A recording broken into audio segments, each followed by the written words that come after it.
So here we are working with a pre-read data. We are not using Yahoo Finance. I already read the data and stored in a CSV file. I will be working with that particular data. So here we have a data for Bank of America, JP Morgan, and daily returns for Bank of America. Okay. So one of the easiest way to visualize the prices is through a line graph. Okay. Line graph is nothing but a line which will connect all the prices and which will help us understand the trend of the prices. So to visualize any data, we have a package like Matplotlib. So in Python, everything is packaged, right? So we had Yfinance package to get the data.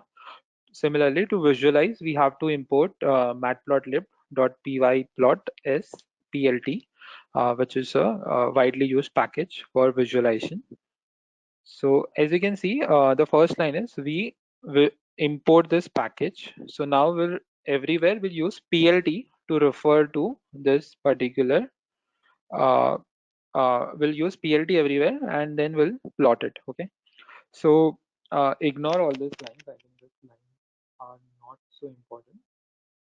The only line which is important here is we'll access the column which we are interested in plotting. So here we are interested in plotting close of Bank of America. As you can see here, we are interested in plotting this particular, the first column. To that, I just call a plot and that's it. Even we can ignore these parameters for time being.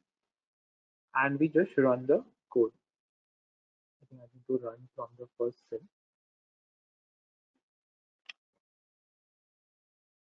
And as you can see, we can easily visualize the closing price of Bank of America. Okay.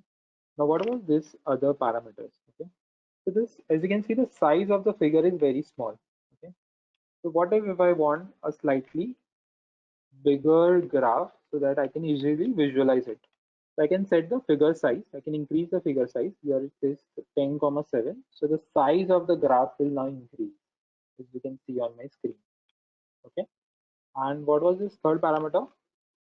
So the third parameter is nothing but it helps you set the color of the line graph. So currently the color of the line graph is blue. If I want to change it to a different color, I can simply run this, set the color equal to green, and the color of this line graph will change to a green color. Okay. And it's very simple, right? We does not require any more reinforcement. But let's say if I want to set it to red, I just say color equal to red, and the color of my line graph will change to red. Okay. And as you can now see, this graph is ready, but there is no label on this y-axis, right? If I am presenting this to someone, to my investors who is interested in investing in my trading strategy, then he might have question, what does this y-axis mean? So if I want to give some labels, then I can use PLT. So this is x-axis and this is y-axis. I can simply say y label, label, y label, and any label which I want to give. So I can say these are the close prices of Bank of America in US and dollars. Okay, and now you will see that there is this y label with the same thing which I just typed in. So there are also other kinds of graphs. So here we looked at line graph. There is also a scatter plot. So here, as you can see, there is a scatter plot of Bank of America and JP Morgan. And by interpreting this graph, okay, so first how to plot this? You can just call scatter method from PLT, pass the Y and X labels, and you'll get this plot.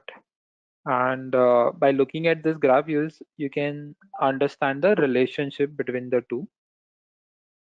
You can understand the relationship between the two, which says that whenever the price of Bank of America rises, the price of JP Morgan also rises. So they are in a way positively correlated with each other. So the scatter plot can also help us to understand the relationship between the two.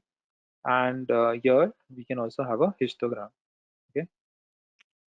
Okay. So let's continue. So the answer to this is I can import matplotlib.py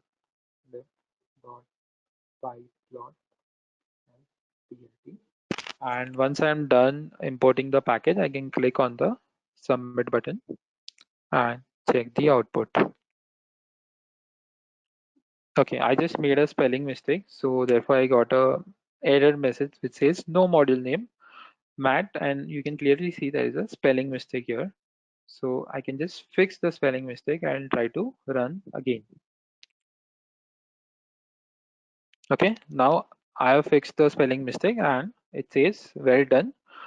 I'll move to the next exercise.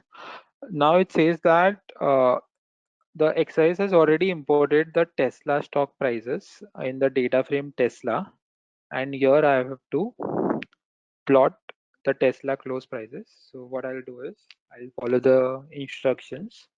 The instruction is access the close column of Tesla data frame.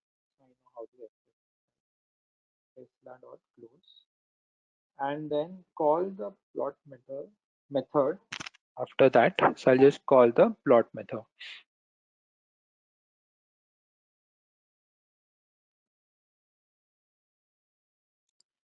Okay, and I'll just run this.